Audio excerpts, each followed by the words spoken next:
आज की क्लास में प्रश्नावली 1.1 का सवाल नंबर दूसरा हल करेंगे। ठीक है, सवाल नंबर दूसरा यहाँ पर आपका दिया है, कह रहा दर्शाइए कि कोई भी धनात्मक विषम पूर्णांक 6q+1 या 6q+3 या फिर 6q+5 के रूप का होता है। ये आपका सवाल दिया है। ठीक है, कह रहा धनात्मक विषम पूर्णांक, यानी कि हमें इसमें धनात्मक विषम पूर्णांक ज्ञात करना। ठीक है, तो इसमें आपका सूत्र रहेगा। ठीक है, हमने आपको पहले सवाल में एक सूत्र बताया, यानी कि ए बराबर हमने आपको सूत्र बताया क्या होता है, BQ+R। ठीक है, ए बराबर आपका सूत्र होता है BQ+R, यानी कि भाज्य बराबर भाजक गुणे भागफल प्लस शेषफल। ये हमने पहले सवाल में बताया है। अगर आपने पहला सवाल नहीं देखा तो हमने प्लेलिस्ट बना दिया, वहाँ से जाकर उसको देख सकते हैं। ठीक है, तो पहला आपका दिया है कितना, 6q+1, तो यहाँ पर लिखेंगे 6q+1। दूसरा आपका दिया 6q+3, तो यहाँ पर लिखेंगे 6q+3। तीसरा आपका दिया कितना, 6q+5, तो यहाँ पर हम लिखेंगे 6q+5। ये आपका दिया है। ठीक है, तो यहाँ से हमें क्या पता चल गया, यहाँ से हमें b का मान पता चल गया, क्या कितना दिया, 6 दिया। ठीक है, और q आपका नहीं दिया है, q आपका नहीं दिया है। r आपका दिया कितना, 1 3 5, यानी कि 1 से 5 तक r आपका दिया है। r यानी कि शेषफल और b यानी कि भाजक आपका दिया है। ठीक है, a नहीं दिया है, q नहीं दिया। ठीक है, तो यहाँ पर हम मान लेंगे। ठीक है, कह रहा धनात्मक विषम पूर्णांक, यानी कि हमें इसमें धनात्मक विषम पूर्णांक पता करना है। ठीक है, तो यहाँ पर लिखेंगे सबसे पहले हल, यहाँ पर सबसे पहले हम लिखेंगे हल, और यहाँ पर हम मान लेंगे। ठीक है, क्या मानेंगे, तो यहाँ पर हम लिखेंगे माना कि धनात्मक विषम पूर्णांक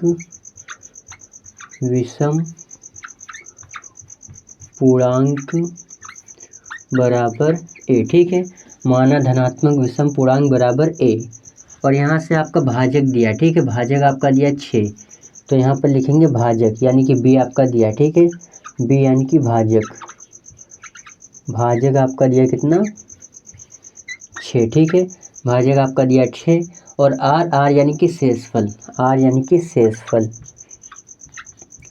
आपका दिया है। ठीक है, r यानी कि शेषफल आपका दिया कितना, 1 से 5 तक। ठीक है, जो आपका शेषफल होता है वो हमेशा भाजक से छोटा होता है। ठीक है, ये बात आपको ध्यान रखनी है। ठीक है, यानी कि जो शेषफल होता है वो आपका भाजक से छोटा होता है। ठीक है, ये बात आपको ध्यान रखनी है। ठीक है, तो शेषफल कितना हो सकता है, शेषफल हो सकता है 1, हो सकता है 2, हो सकता है 3, हो सकता है 5 तक इसमें आपका दिया। ठीक है, 5 तक दिया है, यानी कि शेषफल आपका 1 हो सकता है, 2 हो सकता है, 3 हो सकता है, 4 हो सकता है, 5 हो सकता है। ठीक है, यानी कि 1 से 5 तक आपका हो सकता है, 6 आपका नहीं हो सकता। ठीक है, क्योंकि 6 आपका दिया है। ठीक है, भाजक यानी कि आपका 6 दिया है, और जो शेषफल होता है, शेषफल हमेशा भाजक से छोटा होता है। ठीक है, यानी कि 1 हो सकता है, 2 हो सकता है, 3 हो सकता है, 4 5 हो सकता है, लेकिन 6 7 8 इस तरह नहीं हो सकता। ठीक है, तो भाजक से हमेशा शेषफल छोटा रहेगा, यानी कि शेषफल आपका छोटा रहेगा और भाजक आपका बड़ा रहेगा। ठीक है, ये बात आपको ध्यान रखनी है, भाजक आपका बड़ा रहेगा, शेषफल हमेशा छोटा रहेगा। ठीक है, तो अब यहाँ पर हम लिखेंगे यूक्लिड विभाजन प्रमेयिका से। ठीक है, यहाँ पर हम लिखेंगे यूक्लिड विभाजन प्रमेयिका से, यूक्लिड विभाजन प्रमेयिका से या फिर यूक्लिड विभाजन विधि से। ठीक है, बात एक ही है। ठीक है, यूक्लिड विभाजन विधि से या फिर यूक्लिड विभाजन प्रमेयिका से। ए बराबर आपका सूत्र होता है BQ+R। ठीक है, इस प्रश्नावली में आपका ये सूत्र बहुत इंपॉर्टेंट है, यही सूत्र आपका लगेगा। ठीक है, ए बराबर BQ+R, तो BQ+R, तो यहाँ पर सबसे पहले हम क्या करेंगे, r का मान 1 रखेंगे, फिर r का मान 2 रखेंगे, फिर r का मान 3 रखेंगे, फिर r का मान 4 रखेंगे, फिर r का मान 5 रखेंगे। ठीक है, और उसके बाद हम देखेंगे धनात्मक विषम पूर्णांक कौन सा है। ठीक है, यानी कि विषम पूर्णांक इसमें हमें पता करना। ठीक है, यानी कि जो आपका पूर्णांक हो वो विषम होना चाहिए। ठीक है, तो यहाँ पर लिखेंगे जब r बराबर 1 रखने पर। ठीक है, r बराबर 1 रखने पर, तो यहाँ पर लिखेंगे ए बराबर BQ। b आपका कितना दिया, b का मान आपका दिया 6, तो यहाँ पर लिखेंगे 6। q आपका नहीं दिया, तो यहाँ पर लिखेंगे Q+R। r का मान हम 1 रख रहे हैं, तो यहाँ पर लिखेंगे 1। ठीक है, और यहाँ पर लिखेंगे जब r बराबर 2 रखने पर, ठीक है। r बराबर 2 रखने पर, जब r बराबर 2 रखेंगे तो a बराबर बी क्यू, तो b का मान आपका दिया 6 तो यहाँ पर लिखेंगे 6 क्यू प्लस r हम कितना रख रहे हैं 2 तो यहाँ पर लिख देंगे 2। फिर r बराबर, जब r बराबर 3 रखने पर, ठीक है, r बराबर 3 रखने पर, तो a बराबर आपका आ जाएगा कितना, a बराबर बी क्यू, b का मान आपका दिया 6 तो यहाँ पर लिखेंगे 6 क्यू प्लस r का मान हम 3 रख रहे हैं तो यहाँ पर लिख देंगे 3, ठीक है। और यहाँ पर लिखेंगे जब r बराबर 4 रखने पर, ठीक है, r बराबर 4 रखने पर, तो जब r बराबर हम 4 रखेंगे तब a बराबर आपका आ जाएगा कितना, बी क्यू, b का मान आपका 6 दिया, q का मान आपका नहीं दिया, ठीक है, प्लस r, ठीक है। ये हम क्या कर रहे हैं, इस सूत्र के हिसाब से हम इसको हल कर रहे हैं, ठीक है, इस सूत्र के हिसाब से इसको हल कर रहे हैं, ठीक है। पहले r बराबर 1, फिर r बराबर 2, r बराबर 3, फिर r बराबर 4। अब हम क्या करेंगे, r बराबर जब 5 रखेंगे, ठीक है, तो यहाँ पर लिखेंगे जब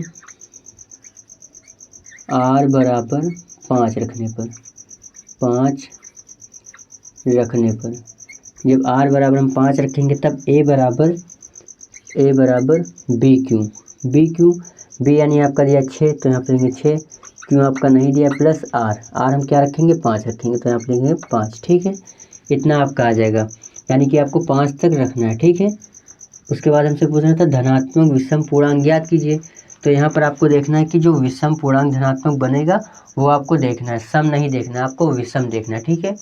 आपको धनात्मक विषम पूर्णांक देखना है, ठीक है। तो इसमें विषम पूर्णांक आपका कौन सा हो जाएगा, पहला आपका हो जाएगा a बराबर 6q प्लस 1, एक क्या है, एक विषम है तो ये आपका पहला हो जाएगा, ठीक है, ये आपका हो जाएगा पहला धनात्मक विषम पूर्णांक। और दूसरा आपका दिया 6q प्लस 2, तो 2 क्या है, 2 आपका सम है तो ये आपका नहीं होगा, ठीक है। और तीसरा आपका दिया 6q प्लस 3, a बराबर 6q प्लस 3, तो ये आपका हो जाएगा दूसरा, ठीक है, यानी कि दूसरा ये आपका धनात्मक विषम पूर्णांक हो जाएगा, ठीक है, विषम पूर्णांक। तो 3 क्या है, 3 आपका विषम है तो ये भी आपका हो जाएगा, ठीक है। और अगला आपका दिया कितना, a बराबर 6q प्लस 4, तो 4 क्या है, 4 आपका सम है तो ये आपका नहीं होगा, ठीक है, हमें विषम लेना है, यानी कि विषम पूर्णांक हमें ज्ञात करना है, ठीक है। तो अगला आपका दिया कितना, a बराबर 6q प्लस 5, तो 5 क्या है, 5 आपका विषम है यानी कि विषम पूर्णांक है, तो a बराबर आपका आ जाएगा 6q प्लस 5, तो ये आपका तीसरा हो जाएगा, ठीक है, ये आपका तीसरा विषम पूर्णांक हो जाएगा, ठीक है। तो यही हमसे पूछा था कि दर्शाइए कि कोई भी धनात्मक विषम पूर्णांक इतना इतना या फिर इतना के रूप का होता है, ठीक है। तो आपका आ जाएगा पहला a बराबर 6q प्लस 1, ये आपका पहला हो जाएगा। दूसरा आपका आ जाएगा 6q प्लस 3, ये आपका दूसरा, और ये आपका हो जाएगा तीसरा, ठीक है। तो यहाँ पर आप लिख सकते हैं, यही आपका आंसर हो जाएगा, ठीक है। तो यहाँ पर आप लिख सकते हैं अतः कोई भी धनात्मक विषम पूर्णांक, ठीक है, अतः कोई भी धनात्मक विषम पूर्णांक 6q प्लस 1, ठीक है, 6q प्लस 1, दूसरा है आपका कितना 6q प्लस 3, तो यहाँ पर लेंगे 6q प्लस 3, तीसरा है आपका कितना 6q प्लस 5, 6q प्लस 5, धनात्मक कोई भी धनात्मक विषम पूर्णांक इतना इतना इतना के रूप का होता है, ठीक है, के रूप का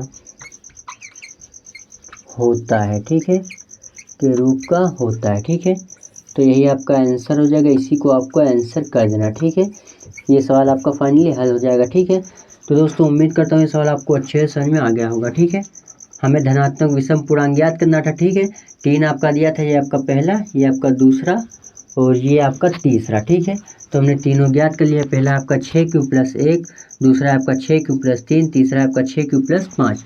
तो यहाँ से तीनों धनात्मक विषम पूर्णांक हमें पता चल गए, ठीक है। तो यही हमसे पूछ रहा था सवाल में, तो ये सवाल आपका फाइनली हल हो जाएगा, ठीक है। तो ज़्यादा कुछ नहीं, काफ़ी इजी था क्वेश्चन, इसको आप 1-2 बार प्रैक्टिस करेंगे आपको अच्छे से याद हो, मतलब आपको अच्छे से आ जाएगा, ठीक है। मैथ एक ऐसी चीज़ है जितना आप लगाएंगे उतना ही आपको आएगा, ठीक है। तो दोस्तों मिलते हैं अगली वीडियो में, अगर चैनल पर नए हैं तो चैनल को सब्सक्राइब कर लीजिए, क्योंकि इसी तरीके की वीडियो आपको मिलती रहे टाइम टाइम पर, और आप अपनी स्टडी अच्छे से करते रहें। मिलते हैं अगली वीडियो में, तब तक के लिए धन्यवाद दोस्तों।